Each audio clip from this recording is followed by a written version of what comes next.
નમસ્તે વિદ્યાર્થી મિત્રો, આજે આપણે ધોરણ 11 સંસ્કૃતમાં જે ચોથો પાઠ છે એટલે કે ક્રમ 14 ચતસ્ત્રો વિદ્યા. ચત એટલે ચાર, ચતસ્ત્રો વિદ્યા એટલે ચાર પ્રકારની વિદ્યા એનો અભ્યાસ કરીશું. તો એનો અભ્યાસ કરતા પૂર્વે એની પ્રસ્તાવના જોઈએ.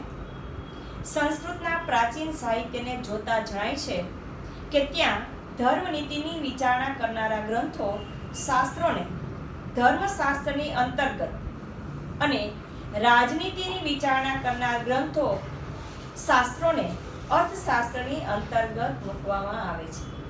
સંસ્કૃત સાહિત્યની અંદર જે ધર્મને લગતી જે વિચારણા છે અને એવા જે કંઈ ગ્રંથો છે એ ધર્મશાસ્ત્રની અંતર્ગત એ મુકાયેલા છે. જ્યારે રાજનીતિની વિચારણા કરનારા જે ગ્રંથો છે, શાસ્ત્રો છે, એને અર્થશાસ્ત્રની અંતર્ગત મૂકવામાં આવેલા છે. આ પ્રકારના અર્થશાસ્ત્રમાં અત્યારે સૌથી વધારે પ્રસિદ્ધ આચાર્ય ચાણક્ય દ્વારા વિરચિત કૌટિલ્ય અર્થશાસ્ત્ર છે, જેમાં રાજનીતિની વિચારણા કરવામાં આવી હોય એવો ગ્રંથ એટલે કે શાસ્ત્ર કહીએ તો પણ ચાલે, એ સૌથી વધારે જો પ્રસિદ્ધ હોય તો એ અર્થશાસ્ત્ર એ ના જે સૌથી પ્રસિદ્ધ આચાર્ય એવા ચાણક્ય અને રચેલો જે છે અર્થશાસ્ત્ર, કૌટિલ્યનું અર્થશાસ્ત્ર નામે એ અત્યારે એ વધારે પ્રચલિત છે, પ્રચલન પામેલું છે. ઈસવીસન પૂર્વે લગભગ 300 વર્ષ પહેલા રચાયેલા મનાતા આ રાજનીતિ શાસ્ત્રના ગ્રંથે પોતાની અનેક વિશેષતાઓને કારણે અર્થશાસ્ત્રના પર્યાયનું રૂપ લઈ લીધું છે. ઈસવીસન પૂર્વે લગભગ 300 વર્ષ પહેલા આ જે ગ્રંથ છે કૌટિલ્યનું અર્થશાસ્ત્ર એ રચાયેલો છે અને આ રાજનીતિ શાસ્ત્રના ગ્રંથની જે વિશેષતા છે અને એને કારણે એ અર્થશાસ્ત્રના પર્યાયનું રૂપ એણે લઈ લીધું છે. અત્યારે અર્થશાસ્ત્ર એમ કહેતા આ કૌટિલ્ય અર્થશાસ્ત્ર એમ સમજાય છે. અત્યારે જ્યારે આપણે અર્થશાસ્ત્ર શબ્દ બોલીએ ત્યારે એની સાથે આપણને કૌટિલ્ય નામ એ જોડાયેલું મળે છે, એ જ અર્થ આપણને સમજાય છે. પ્રસ્તુત પાઠ આ કૌટિલ્ય અર્થશાસ્ત્રના પ્રથમ અધિકરણમાંથી લેવામાં આવ્યો છે. આ જે પ્રસ્તુત પાઠ છે ચતસ્ત્રો વિદ્યા, એ કૌટિલ્ય રચિત જે અર્થશાસ્ત્ર છે એનું જે પ્રથમ અધિકરણ છે એમાંથી લેવામાં આવ્યું છે. અત્યારે આપણે અર્થશાસ્ત્ર એ શબ્દ સાંભળીએ તો સામાન્ય રીતે અત્યારે કોમર્સના વિદ્યાર્થીઓ જે અર્થશાસ્ત્ર એટલે કે જે ઉદ્યોગને અને આર્થિક બાબતોને લગતી જેમાં એ ચર્ચા વિચારણા કરવામાં આવેલી હોય એને લગતી એ બાબતને આપણે અર્થશાસ્ત્ર અત્યારે કોમર્સમાં વિદ્યાર્થીઓ ભણે છે. પરંતુ એ સમયે કે જ્યારે ચંદ્રગુપ્ત મૌર્યના સમયમાં આચાર્ય ચાણક્ય થઈ ગયા, એ સમયે અર્થશાસ્ત્રની આખી જુદી પરિભાષા હતી.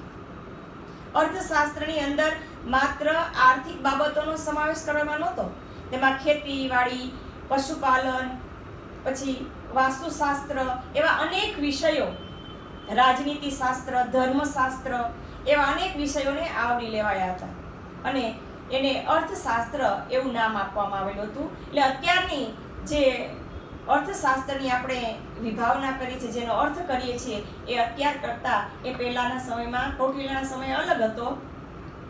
આ ગ્રંથની શૈલી વિશિષ્ટ છે. આમાં અમુક બાબતની ચર્ચામાં પ્રથમ તો પૂર્વ આચાર્યોના અને તે વિષયના મતનો ઉલ્લેખ કરવામાં આવ્યો છે. આ ગ્રંથ છે એની શૈલી છે એ વિશિષ્ટ છે. આમાં અમુક બાબતની જે ચર્ચા છે એની અંદર સૌથી પહેલા કૌટિલ્યએ બીજા આચાર્યના મતો રજૂ કર્યા છે અને તે વિષયના જે મતનો ઉલ્લેખ કર્યા પછી છેલ્લે આચાર્ય કૌટિલ્ય પોતાના મતને રજૂ કરે છે. બીજા આચાર્યો એ વિશે જે કંઈ કહેતા હોય, કીધેલું હોય એનો ઉલ્લેખ કર્યા પછી પોતાના મતનો ઉલ્લેખ એ કૌટિલ્યએ એના આ ગ્રંથની અંદર કરેલો છે. પ્રસ્તુત ગદ્યાંશમાં વિદ્યાઓની વિચારણા કરવામાં આવી છે. ચતસ્ત્રો વિદ્યા એ જે ગદ્યાંશ છે એની અંદર એ વિદ્યાઓની વિચારણા કરવામાં આવેલી છે કે વિદ્યાઓ કેટલી, કઈ અને એના વિશે એ ઊંડાણપૂર્વક એ માહિતી એમાં આપવામાં આવેલી છે.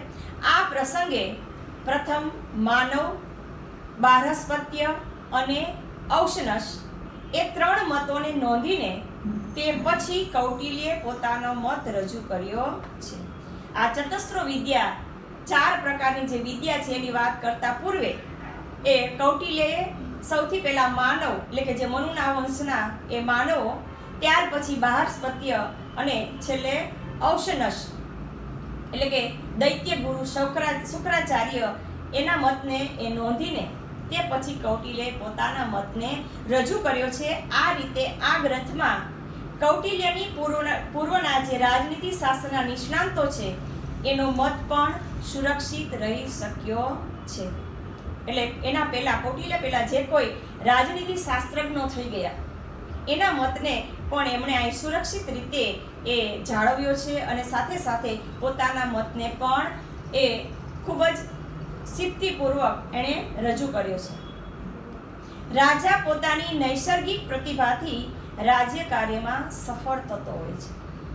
કૌટિલ્યના અર્થશાસ્ત્રની અંદર એ ખૂબ મોટા વિભાગની અંદર એ રાજા કેવો હોવો જોઈએ અથવા તો રાજનીતિને લગતા એ જે કંઈ પ્રશ્નો હોય એ બાબતની ચર્ચા વિચારણા એને કરેલી છે. તો રાજા જે છે એ નૈસર્ગિક પ્રતિભાથી પોતાનામાં જે પ્રકૃતિ સહજ શૂરવીરતા હોય છે, પ્રતિભા હોય છે, એના દ્વારા એ પોતાના રાજ્ય કાર્યમાં સફળ થતા હોય છે. પણ જો એને વધારે પ્રમાણમાં અને કાયમી ધોરણે સફળ થવું હોય તો તેણે વિદ્યાનો આશ્રય લેવો જોઈએ. પરંતુ જો રાજાએ ખૂબ ઊંચી સિદ્ધિ હાંસલ કરવી હોય, સર્વત્ર નામના અને કીર્તિ પ્રાપ્ત કરવી હોય અને કાયમી ધોરણે એ સફળ થવું હોય, પોતાના રાજ્યને ટકાવવું હોય તો તેણે જે કૌટિલ્યએ વિદ્યાઓની જે વાત કરી છે પોતાના પૂર્વ આચાર્યોના મત સાથે એ વિદ્યાઓ પણ એને અપનાવવી જોઈએ, એનો આશ્રય લેવો જોઈએ. આ વિદ્યાઓ કઈ કઈ છે અને તેમનો ક્યારે અને કેવી રીતે અને શા માટે ઉપયોગ કરવાનો છે તેની સૂક્ષ્મ વિચારણા સૂત્રાત્મક રીતે અહીં થવા પામી છે, કરવામાં આવેલી છે. આ જે વિદ્યાઓ છે એ વિદ્યાઓ કઈ કઈ છે જે કૌટિલ્યએ અને એના પૂર્વ આચાર્યોએ જે 4 વિદ્યાઓની વાત કરી છે, એટલે કે દરેકના મત અલગ અલગ હતા. કોઈના મતે 2 વિદ્યા, કોઈના મતે 1 જ વિદ્યા એ સર્વસ્વ છે એમ માનવામાં હતું. જ્યારે કૌટિલ્ય છે એ પોતાના મત અનુસાર 4 વિદ્યાને મહત્વ આપે છે. તો આ વિદ્યાઓ કઈ કઈ અને તેમનો ક્યારે અને કેવી રીતે અને શા માટે, ક્યારે એનો ઉપયોગ કરવો જોઈએ, કેવી રીતે કરવો જોઈએ અને શા માટે કરવો જોઈએ, એની જે સૂક્ષ્મ વિચારણા છે એ એમણે સૂત્રાત્મક શૈલીમાં અહીં ખૂબ ઓછા શબ્દ દ્વારા વધારે પ્રમાણમાં સૂક્ષ્મતાપૂર્વક, ઊંડાણપૂર્વક એમાં એણે નિરૂપણ કરેલું છે. તો વિદ્યાર્થી મિત્રો, અહીંયા કૌટિલ્યના અર્થશાસ્ત્રની અંદર જે ચતસ્ત્રો વિદ્યા 4 પ્રકારની વિદ્યા છે એ અંતર્ગત એ રાજાએ કેવી રીતે પોતાના રાજ્યની અંદર એ સફળતાપૂર્વક અનુશાસન સાથે સાથે એને રાજ્યમાં શાંતિ અને સુખાકારી સ્થાપવા માટે કઈ કઈ વિદ્યાનો આશ્રય લેવો જોઈએ, કેવી રીતે લેવો જોઈએ, શા માટે લેવો જોઈએ, એનું જે ઊંડાણપૂર્વકનું એને મનોમંથન કરેલું છે એ આપણે હવે આપણા પાઠમાં જોઈએ. ત્રયી વાર્તા દંડનીતિ ચ ઇતિ માનવા. ત્રયી સૌથી પહેલો શબ્દ છે ત્રયી. આ જે આખો પાઠ છે સૂત્રાત્મક શૈલીમાં લખાયેલો છે. એટલે એક પંક્તિ હશે તેનો અર્થ છે 2 થી 3 પંક્તિ સુધી એ ઘણીવાર થતો હોય છે. એટલે એક શબ્દ છે ત્રયી સૌથી પહેલો છે. તો એ ત્રયી શબ્દનો અર્થ આપણે લેવાનો છે ઋગ્વેદ, યજુર્વેદ, ઋગ્વેદ, સામવેદ અને યજુર્વેદ. ત્રયીનો અર્થ છે અહીં 3 વેદ. ત્રયી વિદ્યા તરીકે પણ વેદોમાં એનો ઉલ્લેખ છે. બીજું નામ એ વેદનું ત્રયી છે. તો અહીંયા ત્રયીનો અર્થ લેવાનો છે 3 વેદો. તો આપણને સહજ પ્રશ્ન થાય કે વેદો તો 4 છે, તો અહીં 3 વેદો એમ શા માટે વાત કરવામાં આવી છે? તો સૌથી પહેલા તો ઋગ્વેદ, યજુર્વેદ અને સામવેદ એ 3 વેદોને જ એ માન્યતા પ્રાપ્ત થયેલી હતી. કારણ કે જે ધ્યાનસ્થ અવસ્થામાં ઋષિઓએ એ ઈશ્વરદત્ત જે કાંઈ સ્ફૂર્ણા થયેલી હોય અને જે મંત્ર સ્ફુર્યો હોય એ મંત્રનું જે એમાં એ ઋગ્વેદની અંદર જે 3 વેદો છે પ્રથમ એની અંદર એ ગ્રંથસ્થ થયેલા છે. તો સૌથી પહેલા આ 3 વેદો જે છે ઋગ્વેદ, યજુર્વેદ અને સામવેદ એનું જ મહત્વ હતું ને ત્રૈવિદ્યા તરીકે ઓળખાતા. અને પાછળથી જે અથર્વવેદ છે એનું જે વિષય વસ્તુ છે કે જે જન સમાજને સ્પર્શતું છે અને માટે એને જન સમાજનો વેદ કહેવાય છે. એની અંદર જે વિષય વસ્તુ છે એ સામાન્ય લોકો ખેતી, પશુપાલન, રાજ્યશાસ્ત્ર, નીતિશાસ્ત્ર, જ્યોતિષ એવા અલગ અલગ વિષયો અને આવરી લેવાયા છે. અને એના કારણે એ જન સમાજની અંદર સામાન્ય લોકોમાં વધારે પ્રિય થઈ પડ્યો છે. કારણ કે પહેલા 3 વેદો છે એમાં કર્મકાંડ, ઈશ્વરની સ્તુતિઓ અને એ બધી વાતો છે, યજ્ઞ, હોમ, હવન, એ સામાન્ય લોકો કદાચ એને ન સમજી શકે, આત્મસાત ન કરી શકે. પરંતુ ચોથો જે વેદ છે અથર્વવેદ એની અંદર એ જન સમાજને લગતા તમામ વિષયો અને આવરી લેવાયો છે અને પાછળથી એને ચોથા વેદ તરીકે પ્રસ્થાપિત કરવામાં આવેલો. પરંતુ સૌથી પહેલા આગળ કહ્યું તેમ 3 જ વેદો અસ્તિત્વમાં હતા. એને એટલા માટે જ અહીંયા વેદો માટે ત્રય શબ્દ વપરાયો છે. તો ત્રય એટલે ઋગ્વેદ, યજુર્વેદ અને સામવેદ. ત્યાર પછી વાર્તા, બીજો શબ્દ આપેલો છે વાર્તા. તો વાર્તાનો અર્થ આપણે એમ વાર્તા એટલે કે દાદા દાદી જે આપણને વાર્તા કહેતા હોય પશુ પક્ષીઓની કે બીજી જે કાંઈ નીતિ વિષય એ સમજીએ છીએ. પણ એ વાર્તાનો અર્થ એ જુદો જ થાય છે. તો વાર્તા એટલે શું? તો વાર્તા એટલે ખેતી એટલે કે કૃષિ અને પશુપાલન ને લગતી બાબતો જે છે એ વાર્તા નામના એ એક અધ્યાયની અંદર વાર્તા નામ એને આપવામાં આવેલું છે. ચ ઇતિ દંડ નીતિ. ત્યાર પછી શબ્દો છે ત્રીજો દંડ નીતિ. ઇતિ માનવાહ. 3 વેદો ઋગ્વેદ, યજુર્વેદ અને સામવેદ. વાર્તા એટલે ખેતી અને પશુપાલન ને લગતા જે વિષયો છે તે. અને દંડ નીતિ અને અપરાધીઓને દંડ કરવાની નીતિ હોય. ઇતિ માનવાહ. એમ માનવાહ એટલે બનુના વંશજો એવા માનવો કહે છે.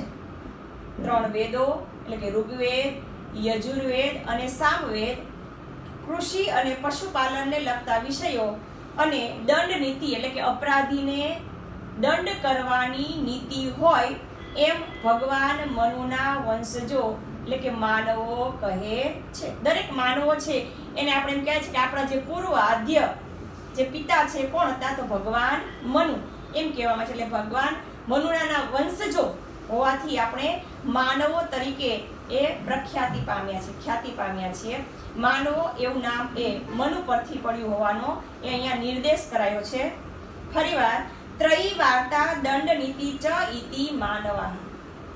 3 વેદો એટલે કે ઋગ્વેદ, યજુર્વેદ અને સામવેદ કૃષિ અને પશુપાલન ને લગતા વિષયો અને અપરાધીને દંડ કરવાની નીતિ હોય એમ ભગવાન મનુના વંશજો માનવો કહે છે. અહીંયા કૌટિલ્યએ પોતાના જે પૂર્વ એ રાજનીતિ શાસ્ત્રજ્ઞ થઈ ગયા એ મનુસ્મૃતિ એના પરથી એને મનુસ્મૃતિનું લખેલું છે ભગવાન મનુએ. અને એમાં એને જે વાત કરી છે કે ત્રયી વાર્તા અને દંડ નીતિ એમ હોય એમ ભગવાન મનુના વંશજો માનવો કહે છે. વાર્તા દંડ નીતિ ચ ઇતિ બાહરસ્પત્યા. વાર્તા એટલે કે કૃષિ અને પશુપાલનને લગતા વિષયો અને દંડ નીતિ ઇતિ અને દંડ નીતિ હોય એમ બારહસ્પત્યા. બારહસ્પત્યા એટલે કે ભગવાન બૃહસ્પતિને માનનારા એ બારહસ્પતિઓ કહે છે. એટલે કે વાર્તા અને અપરાધીને દંડ આપવાની નીતિ હોય એમ બૃહસ્પતિના મતને માનનારા સૌ બારહસ્પતિઓ કહે છે. સૌથી પહેલા મનુનો મત રજૂ કર્યો, ત્યાર પછી બૃહસ્પતિનો અને હવે આગળ દંડ નીતિ એકા વિદ્યા ઇતિ ઔશનશા. ઔશનશા એટલે ઉષ્ણસ, જે દૈત્યોના ગુરુ છે શુક્રાચાર્ય, એનું એક બીજું નામ ઉષ્ણસ છે. તો ઉષ્ણસનો મત શું છે કે દંડ નીતિ એક વિદ્યા.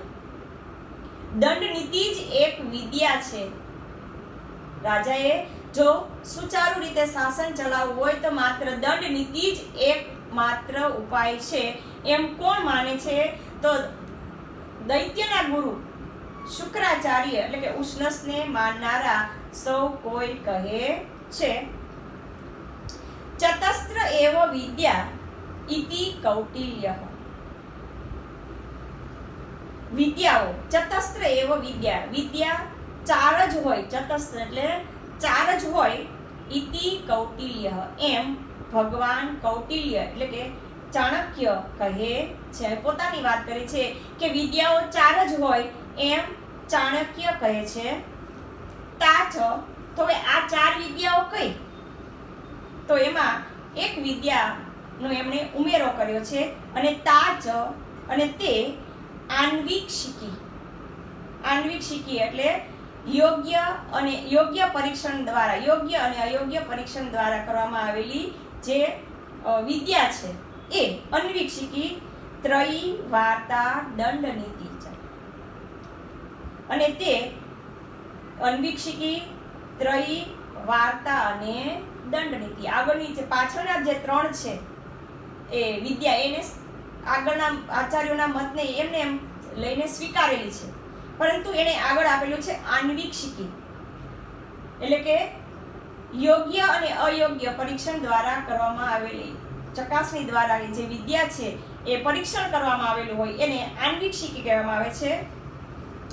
સાંખ્યમ યોગો લોકાયતમ ચ ઇતિ આન્વિક્ષિકી.